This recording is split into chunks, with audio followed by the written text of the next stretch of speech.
Bonjour à tous. On est encore dans la série de podcasts où on essaie de réfléchir plus à l'organisation des équipes dans les entreprises, au parcours de carrière que les développeurs ils peuvent avoir. Et aujourd'hui, je reçois Sunny et Guven de NoCRM. On dit maintenant NoCRM, je ne vais pas tromper. Non, c'est bien, NoCRM.io. C'est ça. Exactement. Guven, toi, t'es le plus tech aujourd'hui des deux, mais vous êtes tous les deux tech à la base, c'est ça? C'est ça. Moi, aujourd'hui, je suis la personne qui gère l'équipe technique. Mais Sonny a un profil technique. Il a beaucoup développé dans ses précédentes expériences. Et il est toujours bon développeur. Il touche toujours, surtout à la data, dans l'analyse de la data, pour comprendre nos chiffres. En fait, je suis un peu à deux endroits. Je suis un peu en avance sur la partie produit, des fois sur voilà, c'est quoi le futur, où est-ce qu'on va, qu'est-ce qui se passe aussi en ce moment, analyser ce genre de choses. Et après sur les parties plus data, un peu plus complexes, et Gu fait toute la partie dev. Alors moi, du coup, je connais NoCRM parce que je suis un entrepreneur, je me suis intéressé aux produits. Est-ce que vous pourriez l'expliquer pour un développeur qui ne sait même pas ce que c'est un CRM en fait? Ah, ça je prends alors. Vas-y. Ouais, vas-y. Ça c'est bon. NoCRM en fait c'est un logiciel pour la prospection commerciale et l'idée est simple, c'est de dire voilà, on entend toujours parler des CRM et en fait les CRM c'est des outils de gestion de la relation client et qui sont en fait souvent très pénibles à utiliser, en tout cas particulièrement pénibles à utiliser pour les commerciaux parce que c'est des outils pour gérer de la donnée. Voilà, on range bien la donnée, on l'étiquette bien et donc tout le monde est content dans l'entreprise sauf les commerciaux parce qu'en fait vendre, c'est pas ranger de la donnée. Vendre, c'est un processus. On démarre avec un prospect et on finit avec un client. Et donc, NoCRM, c'est une application en ligne qui va permettre d'aider les commerciaux à faire ça, c'est-à-dire à récupérer leurs prospects, les faire avancer étape par étape jusqu'au moment où ils deviennent clients. C'est surtout que le CRM là-bas, c'est plus pour la relation client. Là, la vente et la prospection, c'est encore deux choses différentes. Oui, tout à fait. C'est-à-dire que finalement, on est plutôt de la relation prospect plutôt que de la relation client, même si ça peut servir aussi quand on veut revendre des choses à ses clients ou des choses comme ça. Mais effectivement, le CRM, il est pensé dans un scope beaucoup plus large et on veut l'appliquer à la partie prospection commerciale, alors qu'en fait, on est à une époque où on a des outils spécialisés pour cette tâche-là. À quoi ça ressemble l'entreprise NoCRM? Aujourd'hui, vous êtes combien? J'ai compris, vous êtes tous en full remote. Est-ce que tu peux décrire l'entreprise? Tout à fait, on est une petite vingtaine, full remote, l'équipe technique est essentiellement en France. Et après, on a des gens, des country managers dans les différents pays. Donc, on est sur 9 pays à peu près. Guven, il est en France. Moi, je suis en Angleterre. On a des gens en Allemagne, en Italie, Colombie, Argentine, Canada, États-Unis. Super. Ce qui m'intéresse aujourd'hui, c'est que vous avez beaucoup... Enfin, sur l'équipe, tu m'as dit, tu as cité 6 pays. Ça fait combien de personnes qui sont pas tech, en fait, dans votre équipe? Oh, la tech, je pense que non. Je pense que la tech, c'est un tiers à peu près, non? Un tiers? Ouais, je dirais un tiers de la tech. Ouais. Du coup, c'est un défi de construire une culture produit. Et vous, j'ai l'impression que c'est assez inné dans votre organisation. Donc, on va essayer de comprendre c'est quoi une culture produit et comment vous l'animez. Et surtout, comment on la construit en remote. Parce que le sujet aujourd'hui, c'est de savoir comment changer, comment adopter des rituels. Et j'ai cru comprendre, donc j'ai l'impression que chez vous, c'est inné. Donc, on va étudier ça. Est-ce que c'est cool? Ouais, c'est super. T'as pas l'air d'accord quand je dis que c'est inné, Sunny. Est-ce que tu penses que ça vous a pris un effort? Non, mais non, je pense que rien de ce genre de choses n'est inné, si tu veux. Ouais. La culture produit, nous, on a une culture produit en tant que fondateur. Guven et moi, on aime les produits. On a moi, le mot que j'aime bien, c'est de dire, c'est l'artisan numérique. Je pense qu'on est une boîte d'artisans numériques. On aime le produit bien fait. Et c'est pas parce que c'est du numérique qu'on n'essaie pas de retranscrire dans notre produit l'amour du beau geste, mais pas pour le beau geste, quoi, parce qu'on veut un bon produit à la fin. Donc, mais c'est pas quelque chose d'évident du tout, et c'est pas quelque chose qui se transmet de manière évidente, et c'est pas quelque chose. Oui, c'est compliqué, ça reste compliqué. Ouais, donc ça reste compliqué de le transmettre. Comment ça se passe un onboarding d'un développeur chez vous? Comment vous le formez en fait à cette culture produit, ou s'il a jamais travaillé dans une entreprise avec une culture produit plutôt que projet, comment vous le formez à ça? Combien de temps ça prend de former un développeur pour qu'il comprenne les tenants et les aboutissants du projet, du produit du coup? Par rapport à la taille de l'équipe, il faut déjà savoir qu'on a un turnover qui est de 0 pour l'instant, hein, on touche du bois, on est très content de ça, c'est une grande fierté. Et du coup, ça veut dire qu'on recrute pas à tour de bras. Et donc, on n'a pas nécessairement un process d'onboarding qui est industriel, quoi. Donc, par contre, on sait que recruter un développeur et le former, le rendre opérationnel et vraiment faire partie de l'équipe, c'est difficile, surtout en remote. Bon, l'avantage, c'est qu'on est tous en remote, donc il n'y a pas une partie des développeurs qui sont un peu lésés par rapport à la communication de l'équipe, etc. On est tous au même niveau, on va dire, d'effort qu'on doit produire pour communiquer. Donc ça, c'est un avantage.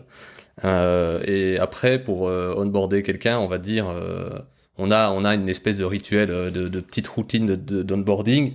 On va dire le premier mois, avec les premiers, on découvre l'outil, on a des développeurs référents qui vont vous aider à faire les premiers pas, les premiers commits, les premières pull requests pour développer sur l'outil, mettre en place l'environnement de développement, etc.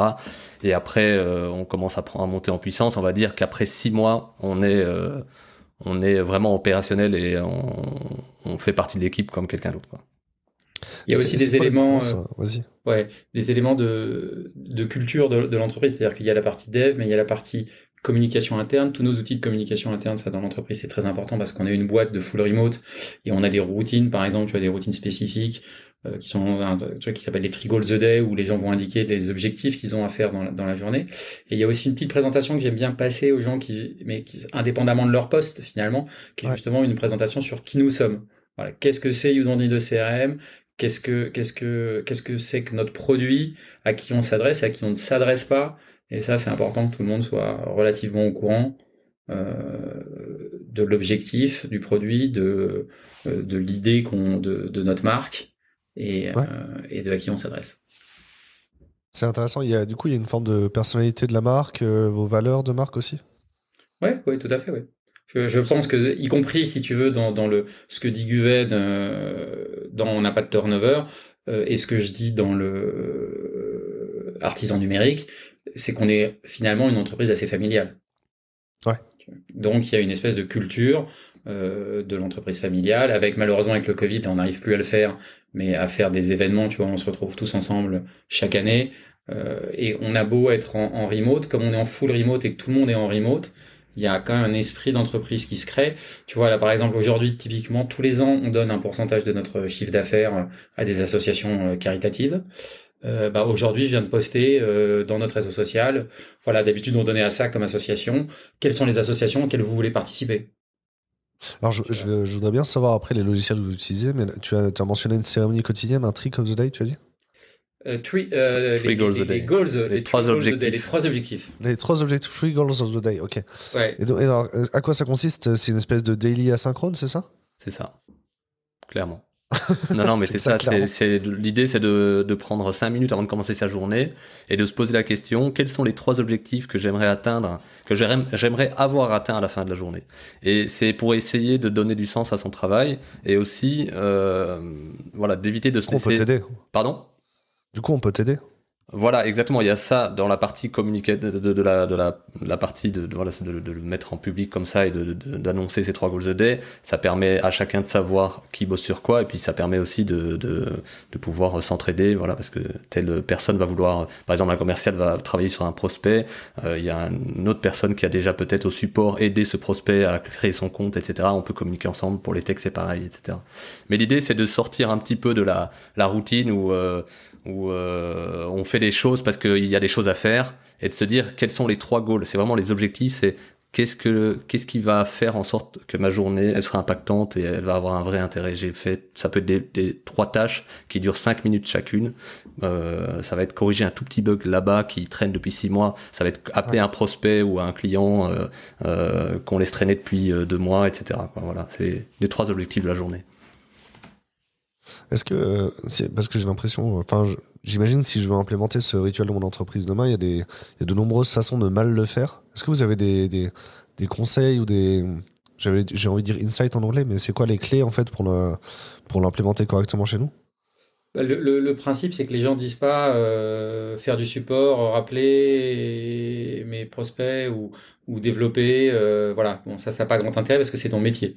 Et donc, t'es pas là pour publier ton métier, t'es là pour publier des objectifs et donc des choses que tu veux atteindre. Et donc, la question, c'est vraiment ça. C'est que les gens se disent, OK, je prends 5 minutes le matin. Et qu'est-ce qui serait bien là? Qu'est-ce qui apporterait de la valeur? Ou qu'est-ce que je serais content d'avoir fini à la fin de la journée? Voilà. C'est pas ce sur quoi tu vas travailler nécessairement. Peut-être que 60% de ton temps va être pris par des tâches quotidiennes que tu dois faire de toute façon, qui sont dans ta job description et auxquelles tu peux pas échapper. Mais peut-être que ça va concerner que les 40 autres pourcents du temps où tu vas avoir accompli quelque chose. Ça me paraît hyper précis. Du coup, quels outils vous utilisez? J'ai l'impression que vous utilisez Slack, c'est ça? Oui, ça mais dépend pas des que. personnes à qui tu parles. C'est ça. C'est ça. Vous avez ce niveau là où les devs sont sur Slack et les commerciaux sont sur un autre outil? Il n'y a que moi qui suis sur un autre truc. Non. En fait, il faut expliquer un peu l'historique. Avant nos CRM, on développait YouLink Pro, qui était un réseau social pour entreprises. Et on était les premiers clients et on est le dernier client de ce réseau social d'entreprise. Et c'est vrai que, alors ça, c'est assez rigolo parce que au fur et à mesure qu'on a embauché des gens qui sont arrivés dans l'entreprise sans connaître YouLink et qui connaissaient plutôt Slack, les Facebook pour entreprises, etc. Ils ont vu YouLink Pro comme un espèce d'ancêtre de l'internet et du réseau social. Et aujourd'hui, personne n'arrive à s'en détacher réellement. Donc on est entre les deux là où on utilise Slack vraiment pour l'opérationnel, tout ce qui est vraiment le travail des équipes et gérer le travail de tous les jours. Et YouLink qui est un peu le réseau social corporate, on va dire, où il y a les annonces, il y a plus les news de la boîte qui passent et on l'utilise encore parce qu'il est asynchrone. Hein. C'est ça. Oui. Ouais, c'est parce qu'il est asynchrone, c'est un peu comme les gens utiliseraient Workplace aujourd'hui en fait. Voilà, mais on a quand même gardé cette utilisation asynchrone de Slack, c'est-à-dire pour nous Slack c'est absolument pas un chat, c'est par exemple tout simplement sur Slack on ne répond pas à un message par un message, on répond via un commentaire, ça crée des petits threads à chaque fois, donc une conversation égale un message sur Slack, donc c'est un peu un usage détourné mais qui permet d'éviter le bruit et puis d'avoir des conversations qui se mélangent dans tous les sens. Ça veut dire déjà que vous mettiez des règles sur les usages des outils. Complètement. En vrai, on n'oublie jamais, on n'y pense jamais. On dit ouais, toujours tel outil, j'ai déjà vu dans une boîte, ça s'était super mal passé. Mais en vrai, on a le droit de se mettre des règles dans un groupe, quoi. Ah bah c'est par exemple, j'ai interdit à qui que ce soit de m'envoyer un message sur Skype. D'accord. Je ne réponds pas aux messages qu'on m'envoie sur Skype. Et je dis pas sur Skype. On a le droit de m'appeler sur Skype. On a le droit de m'appeler sur Skype, mais on n'a pas le droit de m'envoyer un message sur Skype. Très clair. Voilà. Et est-ce qu'il y a des règles qui sont communes à tout le monde? Oui. En l'occurrence, tu vois, Slack, c'est un espace de conversation commun, mixte. Donc, vous avez mis des règles sur le fait qu'on répond dans le thread, on répond pas à côté du thread. Ça, c'est une règle. C'est la règle à tout le monde. La règle à tout le monde. Est-ce qu'il y a d'autres règles que vous avez mis en place en commun pour mieux utiliser vos espaces de conversation ou vos outils? Oui.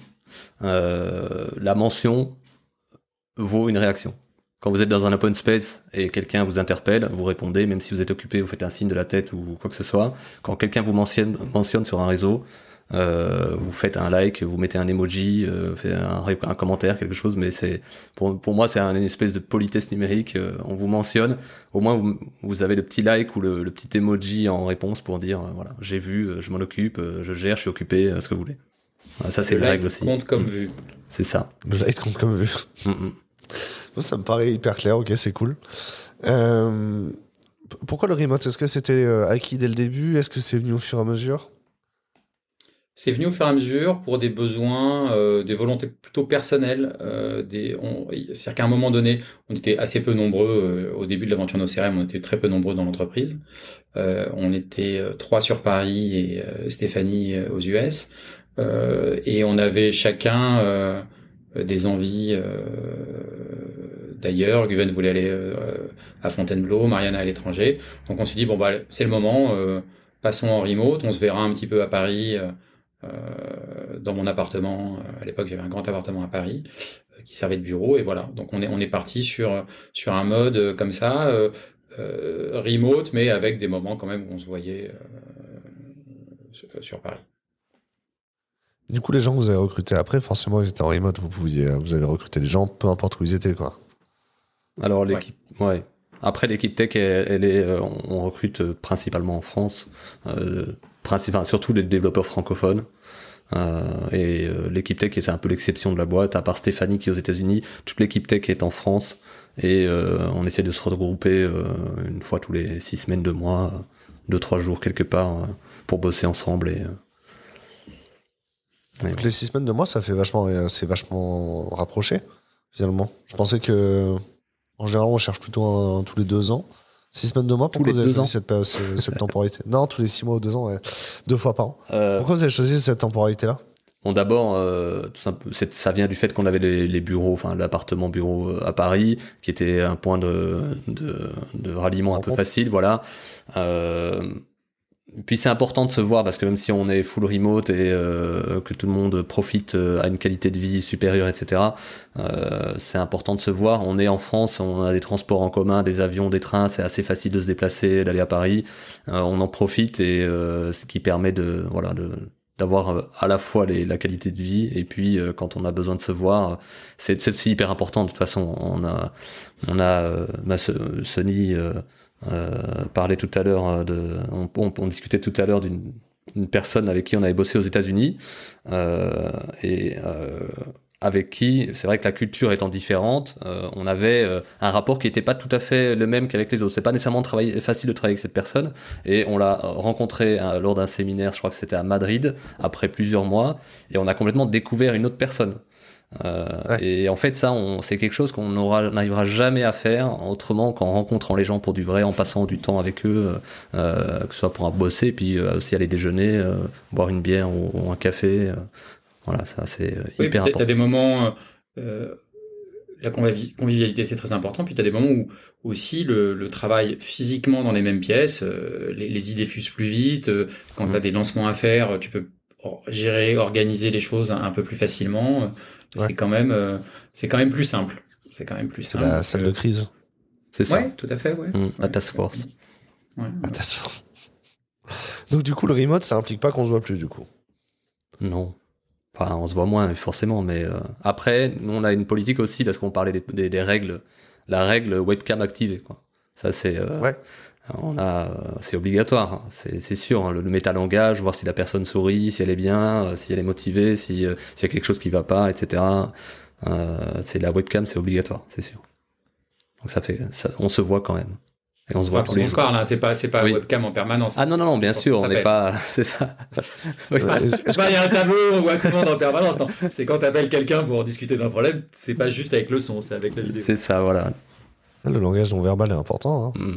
C'est vrai, surtout, ouais, ok. Moi, ça me va. Et surtout, j'ai l'impression du coup que le temps que vous passez ensemble, c'est du temps beaucoup plus de qualité, quoi. Ah bah oui. Vous n'allez pas vous voir juste pour être à côté sans vous parler, quoi. Si vous voyez, c'est pour. On en interagir, profite à fond, c'est sûr que si on sait qu'on doit réfléchir à des choses, discuter ou bosser sur un truc un peu pointu et qu'on se voit dans une semaine, ben on va garder plutôt ces moments-là pour quand on va se voir, c'est sûr.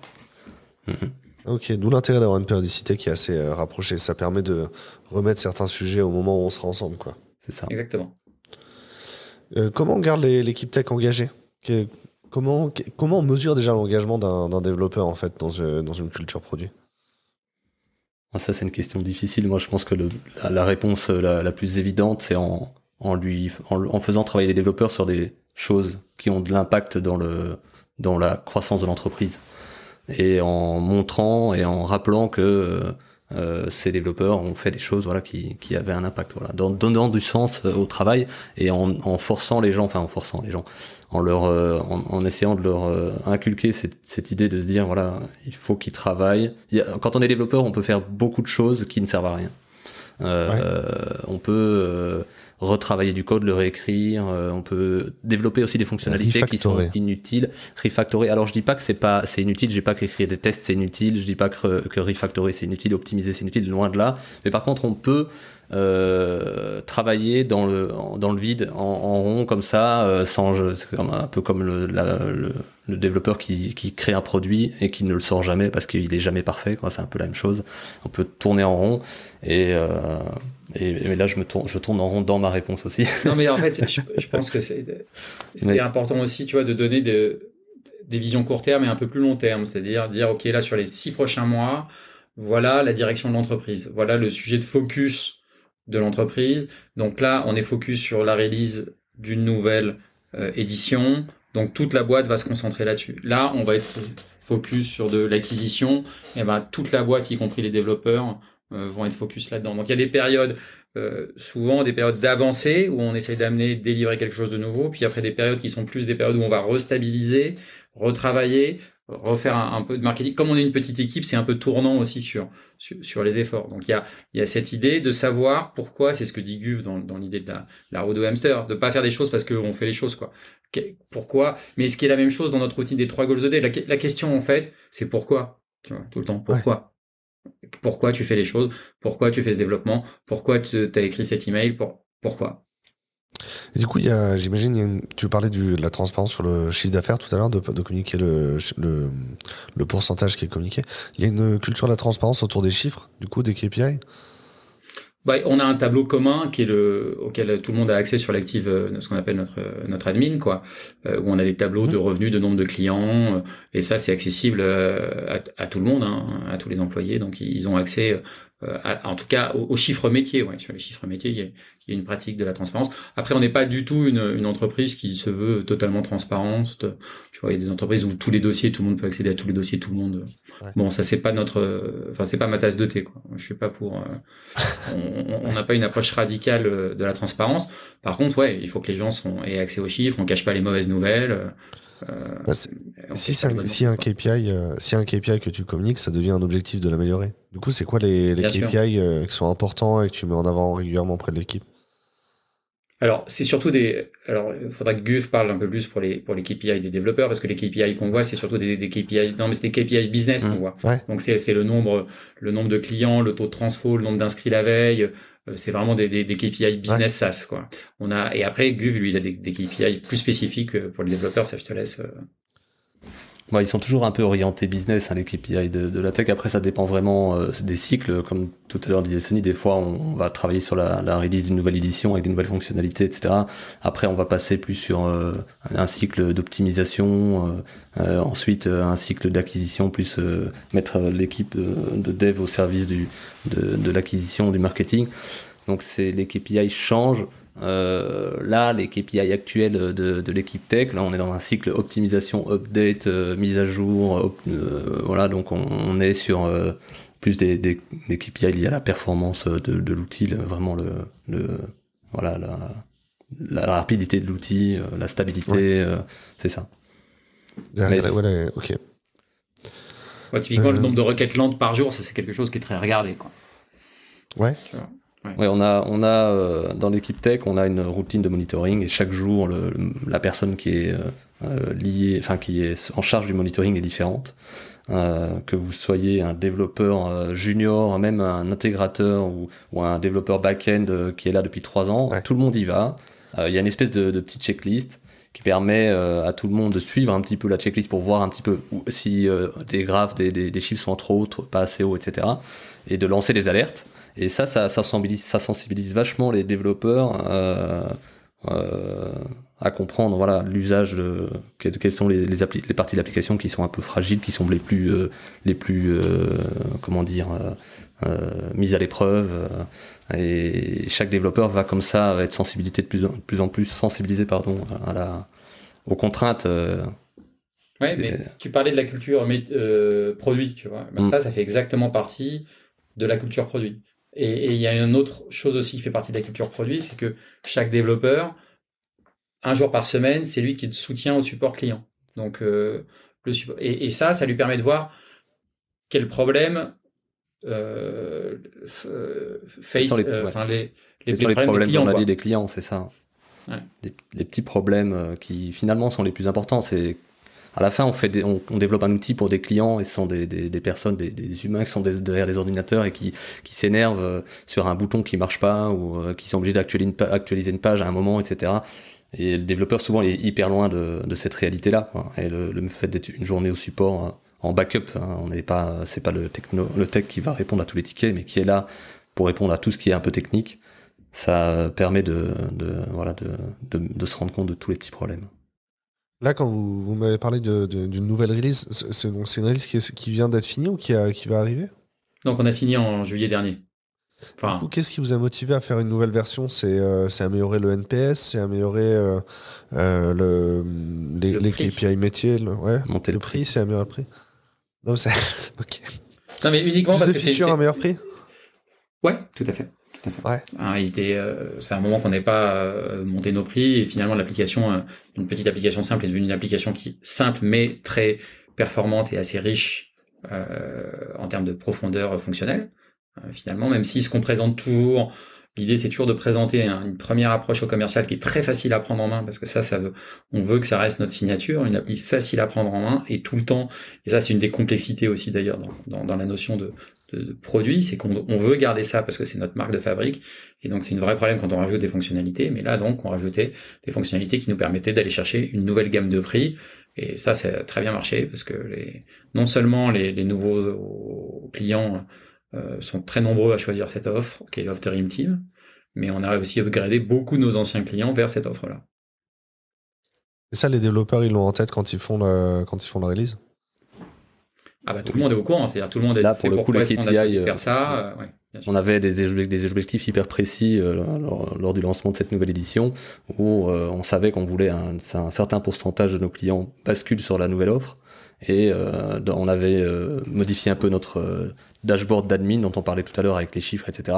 Où on avait une jauge et on avait un objectif commun à tout le monde, toute la boîte, qui était de convertir un certain pourcentage de nos clients vers cette nouvelle offre et aussi avoir toute une partie de nouveaux arrivants sur la nouvelle offre avant une telle date, quoi, voilà,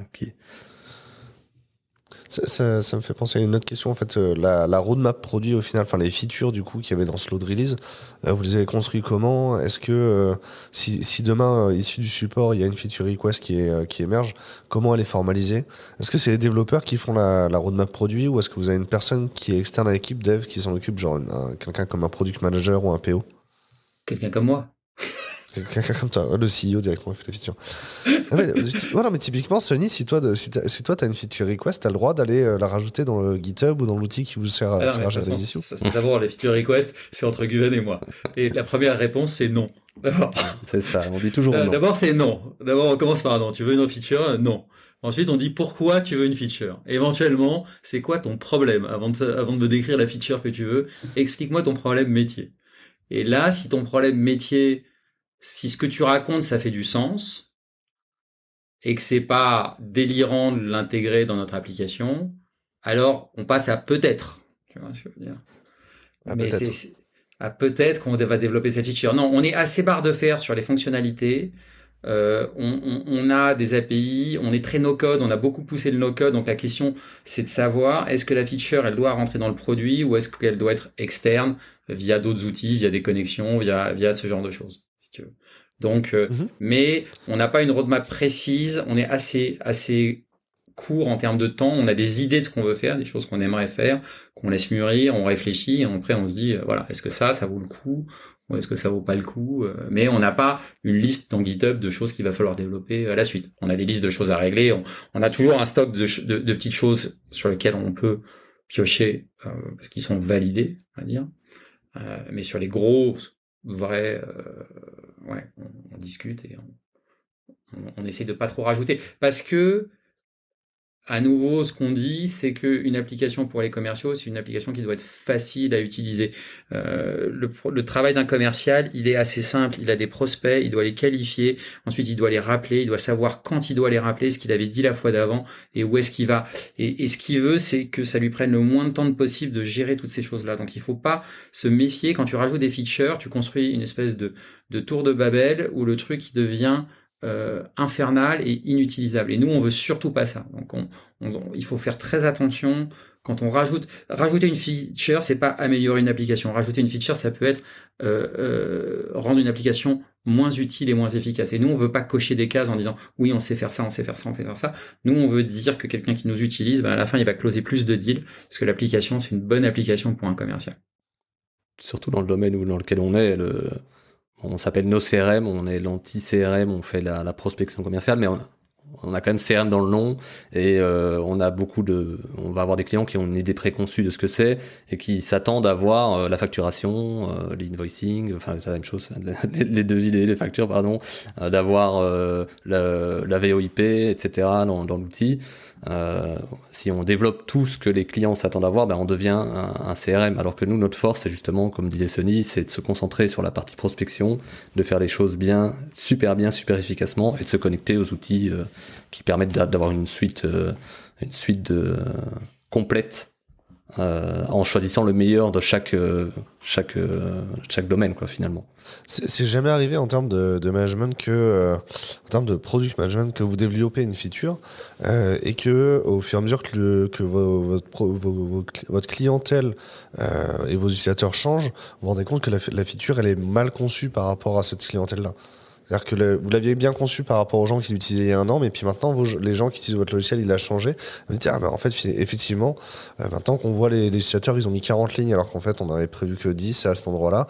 Il faut repenser un peu comment la feature ou l'UX de l'interface, elle est présentée. Ça vous est jamais arrivé, ça? Moi, je dirais pas tellement à cause ouais. d'un truc d'usage, quoi. C'est pas, on s'est déjà planté, quoi, tout simplement. Ou alors, on pensait que la feature, c'est pour ça que c'est très dangereux, les features, souvent. Tu penses que la feature, elle mesure 2 cm, et en fait, elle en fait 15 cm, la feature. Parce que si t'as ça, nécessairement, en fait, pour qu'elle soit complète, il faut que tu rajoutes ça, et tu t'aperçois qu'en fait, voilà, ton truc, en fait, il tient pas la route.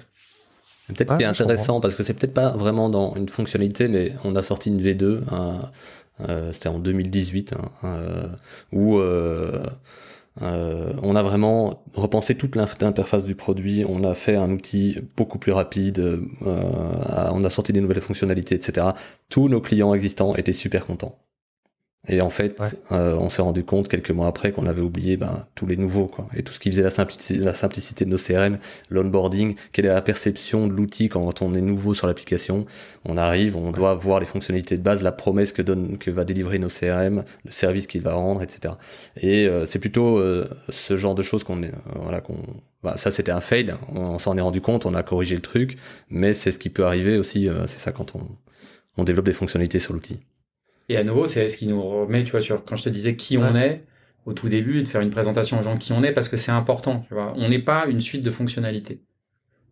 Et c'est ça une culture produit. Une culture produit, c'est de savoir définir quel est le problème que tu résous, voilà. Et précisément à quel endroit t'es par rapport à ça, et de savoir se limiter, parce que c'est aussi ça la culture produit. Moi, par exemple, je suis très opposé à une des phrases que dit un de nos concurrents, celle-ci, tu vois. Alors je sais pas s'ils ont tort ou s'ils ont raison, hein, je dis pas que c'est comme ça, mais on n'a pas la même philosophie. Eux, ils disent à un moment donné, si un client nous le demande, on le développe. Moi, je suis à l'opposé de cette philosophie-là, tu vois. Après, ils sont plus nombreux, ils font un plus gros CA, enfin, tu vois, j'ai pas nécessairement de jugement de valeur, mais pour moi, c'est pas ça. Tu vois, Zoho, par exemple, c'est un outil. Je sais que des gens ont réussi à leur faire développer des features sans même être clients, quoi. J'étais en période de test, les mecs, ils ont une armée de 5000 développeurs, mais moi, c'est pas ma conception du produit. Je pense que c'est pas une culture produit, ça. Ouais. Donc, votre conception de la culture produit, c'est plus l'utilisateur, il a un problème, mais c'est vous qui trouvez la solution. Tout à fait. Ouais, tout à fait. Exactement. Je pense que, mais ça, c'est, quand bien même tu développerais toutes les features, il faut absolument, parce que la personne croit avoir la solution à son problème. Mais en fait, comme il a aucune idée de la technologie, aucune idée de ce qu'on peut faire, il y a toutes les chances qu'il n'ait pas la bonne solution au problème. Lui, ce qu'il a, c'est le problème. Et ça, lui, il a la réalité du problème. Lui, il a vraiment un problème, et ça, tu peux lui faire confiance sur son problème, parce que c'est son métier, mais il faut être sûr que c'est un vrai problème, parce que des fois, des gens, ils t'inventent des features, ils disent, moi, j'aimerais pouvoir faire des tableaux. Non, mais c'est quoi ton problème exactement? Oui, mais je voudrais voir toute l'activité de mes commerciaux. Oui, mais qu'est-ce que tu veux voir précisément? Quel est le chiffre que tu vas voir qui va te permettre de mener une action ensuite sur ton commercial? Tu vois, il faut aller vraiment réfléchir avec lui à quel est son problème. Et une fois que tu sais bien quel est son problème, et que tu vois qu'effectivement, c'est un problème, le résultat, il va s'imposer de manière assez simple. Est-ce que vous pouvez déployer régulièrement? Parce que là, comme ça, donc déjà, je suis étonné que vous fassiez j'ai l'impression que vous avez l'audace de faire des release breaking, donc de déployer des nouvelles versions qui cassent vraiment le produit. Vous n'êtes pas forcément le fait de rajouter des petites choses tout le temps. Vous déployez quand même tous les jours à la fin de la journée ou pas?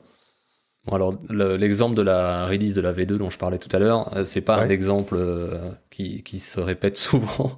On a vraiment une breaking change comme ça, c'était une fois.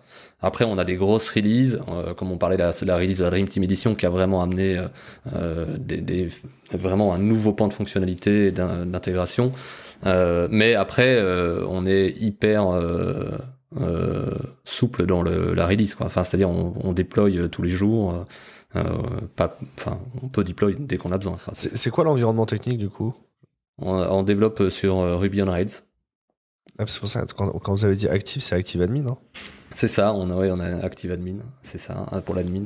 On développe sur Ruby on Rails et on est hébergé chez Engine Yard sur AWS, quoi, sur Amazon, pardon. Je trouve ça fascinant. Vous avez pas voulu faire un SPA? Le web lourd, c'était pas votre truc? Alors, je sais même pas si c'est SPA, c'est ça. C'est une SPA. Single quelque chose d'application, c'est ça? Faire du React, faire de l'Angular, du JS. Là, on ouvre un débat, on est foutu. Non, nous, on utilise un framework, on utilise un bon framework de 1990 en JavaScript. J'exagère un peu. C'est pas vrai, c'est 2008. Non, on a failli, on a étudié la question React en 2015, 16, je pense. C'était un peu tôt. On avait des besoins, voilà, de rendre l'application plus réactive, plus rapide. On avait des systèmes de caching de vue un peu complexes, etc. Ce qui faisait que l'application elle devenait lourde. Et on est passé sur un framework, une librairie qui s'appelle Backbone et _JS, voilà, qui nous permet on a une partie de l'appli qui est rendue en JavaScript. Et on a un système de local storage et de synchronisation des datas, donc ce qui fait que le client ne va télécharger la data que celle qui doit être téléchargée, qui doit être mise à jour, quoi. Et donc ce qui permet d'afficher des pages hyper rapidement, etc. Alors c'est pas hyper sexy. Quand même un rendu côté client, quoi. Ouais, tout à fait. Mais pas avec, si on regarde voilà le logo Backbone et la doc, et on se dit c'est une vieille techno, mais en fait ça répond hyper bien à nos besoins et c'est hyper proche de la philosophie de Ruby on Rails, en fait. Ouais, clairement, Backbone, c'était... à l'époque où je faisais du Rails, Backbone, ça allait très clairement. Parce que l'approche MVC, le modèle de Backbone, tu peux le caler vraiment très correctement sur ton API REST, en fait. C'est ça. Ça marche bien. Et alors, juste une petite remarque par rapport au rythme de release des features et des demandes de clients. Tu vois, en fait, on release quand même très souvent des tonnes de petites choses. Et des fois, ça arrive qu'il y ait des requêtes d'un client qui passent très vite en prod. Tu vois, une fois, je me souviens qu'il y a quelqu'un qui nous a dit « Mais pourquoi vous mettez pas un QR code sur les fiches des clients pour qu'on puisse les appeler sans avoir à d'y aller ?» Je fais « Mais c'est extraordinaire comme idée. » Et ça, on l'a implémenté. Et une semaine après, on avait le QR code sur les pages, si tu veux, parce que ça correspondait à un vrai problème qui est le problème de la numérotation, particulièrement pour des gens qui commencent à avoir mon âge et dont la vue parfois se brouille un peu, et quand tu as une séquence de chiffres, bah, tu as du mal à numéroter tous tes chiffres, et que voilà, là, tu prends ton QR code, tu prends ton téléphone, tu passes le QR code, ça compose le numéro. Idée géniale, qui correspond exactement à la philosophie du produit. Ah, c'est low-tech. Ça, on implémente très vite. Donc, on n'est pas nécessairement tout le temps barre de C'est intéressant ça, low-tech. À inclure dans nos termes marketing, Sony. Low-tech. Ouais. C'est low-tech. Non, mais ça marche en low-tech aussi, parce que tu as des gens comme ça, bon, bah, t'as pas toujours... Tu peux te connecter à Aircall, à Ringover, au Ring Central, mais tu peux aussi juste avoir ton téléphone mobile et avoir envie de téléphoner avec ton téléphone mobile sans composer le numéro. Ah non, je suis complètement d'accord. Les 3/4 des features qu'essaient de me vendre PipeDrive, je m'en fous, quoi. En plus, pourquoi ils voudraient envoyer les emails à ma place? Genre, ils vont le faire moins bien, c'est leur serveur qui va les distribuer, ils vont pas arriver dans la boîte mail, etc. Tu vois. Genre, non. Je veux juste une timeline avec les conversations que j'ai eues, quoi. Je suis assez d'accord. Et du coup, le rôle des développeurs chez vous, c'est quoi au final? On a vachement parlé de ce que vous faites tous les deux. Les développeurs, à la fin, du coup, ils ont une routine de monitoring sur les perfs et ils vont améliorer ça. Ils ont des features à développer. Comment ça se passe? Bah, ils font tout, hein, c'est ça. Non, mais ça va dépendre un peu dans le cycle dans lequel on est, mais les développeurs, on est tous plus ou moins, on est tous full stack déjà. Après, il y en a qui ont des spécialités un peu plus back-end, un peu plus front-end, JavaScript, etc. Mais tout le monde développe des fonctionnalités, tout le monde fait du monitoring, tout le monde fait de l'optimisation, tout le monde fait de la sécurité. Voilà, on n'a pas des spécialisations, on n'a pas des rôles hyper précis. Voilà, tout le monde fait de la code review aussi. Et alors, comment tu recrutes? Qu'est-ce que tu vas mettre dans l'annonce pour décrire les gens que tu veux recruter? Comment tu sais que c'est la bonne personne que tu vas recruter? Comment tu te projettes dans le recrutement techniquement? Ça, c'est dans une équipe, pour l'instant, on est 6,5, 7 développeurs. Ajouter une équipe, c'est hyper impactant, quoi. Quand on ajoute un développeur dans une équipe de 30 personnes ou dans une équipe de 5 ou 6 ou 7, l'arrivée d'une personne est beaucoup plus impactante. Donc chaque profil est un peu étudié. Voilà, on se demande toujours, avant de recruter, on se pose la question de qu'est-ce qu'on veut que la personne apporte dans les 6 premiers mois, quel est le profil. Voilà, on regarde les profils qu'on a, les personnalités, les qualités, etc. Et on essaie de remplir un peu, de faire que la... Devenir renforcé. On va devenir renforcé, c'est ça, parce qu'on a une équipe à la fin, quoi. Et après, on essaie de trouver des gens sympas quand même, toujours. Hein. Ouais, évidemment. Je pense qu'on a construit une équipe sympa, et ça peut paraître pas nécessairement le meilleur des critères de performance, mais enfin, pour nous, c'est... En gros, dire on est en remote, finalement, c'est pas très grave si le mec est pas sympa, du moment qu'il produit du code, et on n'est pas tellement dans cette approche-là, quoi. Donc là, du coup, ça veut dire quand même que vous avez acquis dès le début que ça va prendre du temps de recruter une personne. C'est pas urgent, c'est pas quelqu'un qui doit arriver demain. Vous prenez le temps. C'est un enfer de recruter. C'est un enfer de recruter. C'est le pire. C'est le plus dur. C'est le plus dur tout le temps. Enfin, je veux dire, c'est le cauchemar du CEO. Tu vois, moi, c'est mon cauchemar, c'est le recrutement. Voilà. Donc, on sait que c'est quelque chose de très difficile. On sait que c'est quelque chose qui ne marche pas toujours. Voilà, il y a des gens qu'on a recrutés dont on s'est séparés parce que ça n'allait pas, et puis plein avec qui, heureusement, ça marche très bien, on est très contents, et on avance. Mais je pense qu'aussi c'est ça dans le recrutement, c'est savoir constater son échec, quoi, et pas garder des gens. Bon, voilà, des fois tu t'essayes et puis ça marche pas, et ben voilà, on s'arrête là, on s'arrête au début, et c'est la vie. Pourquoi c'est désagréable de recruter pour un dirigeant de petite entreprise? C'est pas notre métier à la base aussi. Hein. Nous, on est des artisans, on est des makers, on aime bien développer des produits. À la base, on n'est pas des managers. On le fait. On est content de travailler avec nos équipes. C'est pour ça d'ailleurs je pense qu'on met aussi de l'importance sur l'entente avec les personnes, et qu'on n'engage pas des gens désagréables, parce qu'on sait que on n'est pas les meilleurs managers, et qu'on a besoin de se sentir bien avec les gens avec qui on bosse. C'est hyper important. Ouais. Ça veut dire quand même qu'un des facteurs clés de succès quand on fait des entretiens chez vous, déjà, c'est d'être sympa, agréable. Si on a passé un bon moment, nous, en tant que candidats, on a quand même de plus grandes chances d'être recrutés, quoi. Oui, après, bon, il faut quand même savoir, il faut être un développeur, il faut...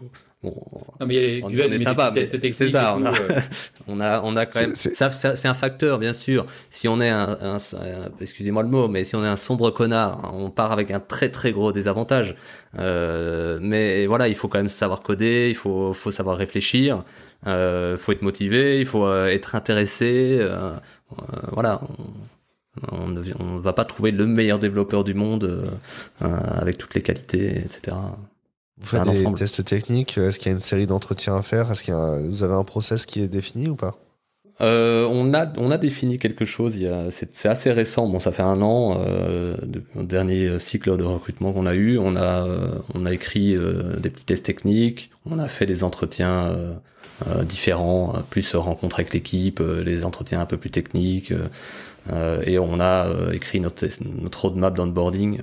Donc on s'est un peu professionnalisé là-dessus, industrialisé, mais sinon c'est vrai que c'était pas le cas avant. Quand on est petit, on a une équipe de 2-3 développeurs, le prochain qui vient, il vient s'asseoir à côté de nous, et puis on bosse avec lui, quoi. Voilà, c'était un peu comme ça, en fonction des besoins, mais maintenant on a besoin, voilà, quelqu'un qui arrive dans une équipe un peu plus grande, elle a besoin de savoir qu'est-ce qu'elle va faire la première semaine, avec qui elle va bosser, et puis on peut plus aujourd'hui, quand on a plus de personnes comme ça, micromanager les gens, et il faut un peu de process, quoi, c'est obligatoire. Ok. Du coup, vous avez des process dans le management. Tu parles de management, est-ce que vous avez des one-one? Est-ce que vous avez des gens dédiés peut-être au management ou pas du tout? Comment ça fonctionne? Je réponds. Je te laisse, Guf. Non, ouais. C'est pour toi. Non, on n'a pas. De facto, moi, je manage beaucoup. J'écris un peu moins de code. Je supervise plus qu'autre chose. C'est pas ma force en première, mais je bosse beaucoup là-dessus. J'essaye de faire en sorte que les gens soient intéressés par ce qu'ils font, qu'ils soient impliqués. Et les routines, on va dire, déjà, tout le monde peut appeler tout le monde et tout le monde peut nous appeler, que ce soit Sunny ou moi, n'importe quand. Quand on a un problème, on discute, quoi. On n'attend pas le one-one de la fin du semestre pour discuter d'un truc qui va pas, quoi. Ça, c'est la première chose. On a un mood baromètre qu'on envoie, bon, il est pas nécessairement tous les mois là, mais on l'envoie de temps en temps, quelques fois par an, un mood baromètre avec quelques questions auxquelles tout le monde répond sur, c'est des questions autant, je vais pas dire personnelles, mais comment tu vas, quel est ton, voilà, est-ce que tu te sens en forme ces derniers temps, est-ce que ça va bien, comment tu te sens dans le boulot, est-ce que tu te sens seul, est-ce que tu te sens impactant, et c'est un espèce de NPS de la vie de l'entreprise. Et qui permet un peu de voir un peu les tendances et voir si quelqu'un est un peu dans le creux de la vague, quoi. Parce que voilà, on est tous chez nous, en remote, on bosse, mais des fois on voit pas que telle ou telle personne a un petit coup de mou, quoi. C'est plus difficile, ça. En remote, t'as un peu plus de mal quand même de voir ceux qui sont dans une phase un peu difficile. Et tu vois, bon, le produit il existe depuis 2014, les gens ils sont depuis longtemps dans l'entreprise. On va t'as toujours des hauts et des bas, quoi. Il y a un moment, c'est l'hiver, il pleut. Tu vois, le lundi matin, t'es pas motivé. Bon, ça arrive à tout le monde à un moment ou un autre, quoi. Ah, je comprends. Après, là, on a je te coupe pour finir un peu, parce que c'est vrai qu'on est un peu dans une période un peu de réflexion là-dessus. Et comme pour le recrutement, les roadmaps d'onboarding, etc., on est aussi un peu en train de réfléchir à ça, à mettre un peu plus de process et d'organiser des points plus réguliers, de se forcer, en fait, parce que c'est la même chose. Encore une fois, on est dans notre routine. Et des fois, c'est bien d'avoir un point mensuel avec une personne qui est calée, voilà. Et même si on n'a rien à se dire, au moins on sait qu'on a un point avec la personne. Comment ça va, si on n'a rien à se dire, on n'a rien à se dire, tant mieux, on parle de la pluie, du beau temps, de ce qu'on a fait le week-end dernier, mais si au moins il y a une occasion où on peut parler des problèmes, voilà, et pas laisser des gens s'enfoncer. Pourquoi les développeurs ils aiment travailler chez vous à la fin de la journée? Qu'est-ce qui motive les personnes? Parce que justement, tu dis que vous avez 0 turnover. C'est quoi le secret ou la recette secrète pour y arriver? Moi, je pense que d'abord, bosser sur un produit, c'est génial. Tu vois, c'est-à-dire qu'il y a une qualité de développement qui est assez extraordinaire parce que ce que tu fais, ça va rester. Donc, le développement que tu as fait il y a 3 ans, il est encore là.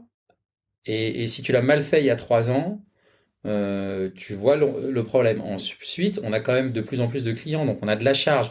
Tu vois, on a un cluster, on a des frontaux. Donc, il y a quand même un vrai environnement en tant que développeur. Alors oui, c'est pas Facebook, ok, tu vois, en termes de charge. Mais si tu es Facebook, tu es sur un problème tellement précis que tu vas même pas voir qu'il y a ce problème de charge. Chez nous, voilà, ce que tu fais, ce qui est développé, ça a un impact. La performance à laquelle tu l'as développé, ça va avoir un impact sur les serveurs. Il y a des clients qui l'utilisent. Donc, tu vois ce que tu fais, tu vois, et tu travailles sur un produit, donc tu dois faire un travail propre, c'est plus exigeant, mais je pense que c'est très valorisant en tant que développeur, et il y a un côté très agréable à ça. C'est-à-dire, de façon générale, je pense que les développeurs de produits sont bien meilleurs que les autres développeurs, parce que quand tu as été développeur dans une boîte où tu fais du produit, ton niveau d'exigence, il est nécessairement plus élevé que quand tu as fait de l'agence, où finalement tu changes toutes les 3 semaines de client, quoi. Je pourrais pas répondre mieux à cette question. Je pense que les développeurs sont toujours impressionnés au départ quand ils arrivent. Enfin, ça arrive. On a tous été développeurs d'un outil qui est peu utilisé. Ou là, quand on bosse chez nos CRM, on travaille sur un outil. On pousse un truc en production, ça a un impact direct sur nos clients tous les jours et on a beaucoup de retours tellement positifs aussi des clients. Ça, comme ça fait aussi partie du support qu'on fait, c'est quand on répond à une question, qu'on corrige un petit bug, etc. Ça peut paraître pas grand chose, mais ça a fait la journée de quelqu'un de l'autre côté, quoi. Et ça, c'est hyper gratifiant aussi pour les développeurs. Je pense que ça joue beaucoup. Je profite pour dire qu'on est noté. D'où l'intérêt d'avoir la journée de support dans la semaine où il y a un développeur à chaque fois. Ça peut être à double tranchant. Bien sûr. Non, mais c'est un problème. C'est un jour où tu es moins productif. Mais tu vois, par exemple, on a pas mal de reviews de customers. On est noté 4.9 sur Trustpilot. Et on partage ces reviews. Tu vois, quand quelqu'un voit la review, dans notre réseau social interne, on partage les reviews des clients qui viennent de tomber, etc. Parce que ça fait plaisir. Les gens, tu vois, ils se disent, ils font des reviews. En fait, ça fait super plaisir à l'équipe. Ouais. Et les développeurs, ils sont hyper contents et tout le monde, toute la boîte, tu vois, quand il y a quelqu'un qui dit le Customer Success, c'est super le boulot qu'ils ont fait. Ah bah, les gens en Customer Success, ils sont naturellement, et c'est logique, super contents qu'on les ait remerciés, tu vois. Et c'est pareil quand les gens disent, ah, ça c'est génial. Ah bah, toute l'équipe technique et toute l'équipe produit, tout le monde est super content. Est-ce que, donc là c'est la question finale, là. Admettons qu'il y ait une recette qui rend les développeurs heureux chez nos CRM, est-ce que ça c'est un ingrédient secret? Est-ce que c'est l'ingrédient, la sauce secrète du bonheur des développeurs chez nos CRM? Ou est-ce qu'il y a d'autres ingrédients complémentaires? Sony, il adore la cuisine, donc il va nous faire peut-être une recette plus élaborée, mais c'est un mix de plusieurs ingrédients. Déjà, le fait d'être remote et de pouvoir dire à chacun, t'as envie d'habiter dans les montagnes, dans les Alpes ou au bord de la mer, ben, c'est fait comme tu veux.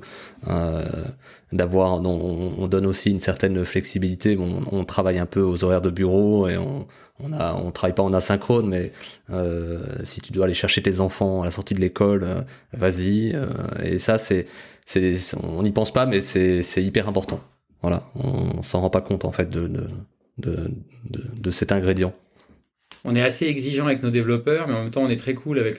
Tu vois, on n'a jamais dit à quelqu'un, tu fais chier, tu vas chercher ton gamin là.